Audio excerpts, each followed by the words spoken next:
Nakita mo ba yan? Kung paano naipasok yan? Oh. Wala ano yun ha, walang dugtungan yan ha. Kita mo, ha? Oh, walang dugtungan yan. Kita mo? Oh, pinasok dyan. Oh, hanggang dito, tingnan mo. Oh. Walang dugtungan yan ha. Oh. Tingnan mo. Oh. Lumabas dito. Oh. Tingnan mo. Nakita mo yan. Pag pumunta kayo sa McDo o sa Jollibee, magdala kayo ng baso. Tapos iiwan nyo ito sa lisa ka na kaganito. Dami mo tumitingin dyan, dami matuwa dyan. Alam mo paano gawin to? Gusto nyo bang matuto? Opo. Gusto ka matuto? Ayaw. Maro ka na masat ng pangalan mo? Ay, hindi. Ano mo matuto? Ayaw nga. Nakita mo Tricia kung paano ko, bakit siya naipasok dyan. Ayaw mo kagat si Ha? Loris. Nakita mo? O, di ba? O, walang dugtungan yan ha, walang putol. O, di ba? Nakita nyo. O, di ba? O, nakita nyo? Kaya mo yan?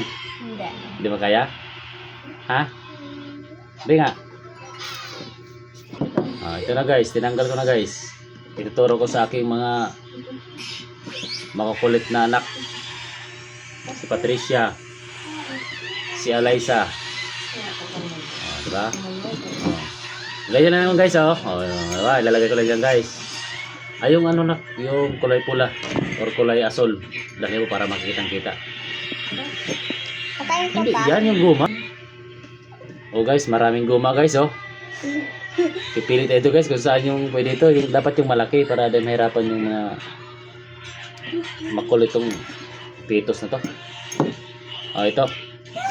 Oh, nakita na guys. Ganito lang guys ha. Ganito lang guys ha. Nagkabulol-bulol tayo dito.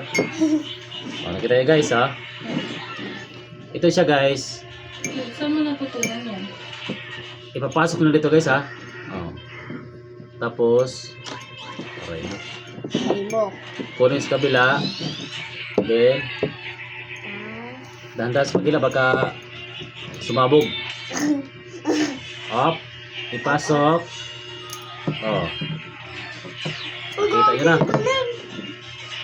Oh, di ba?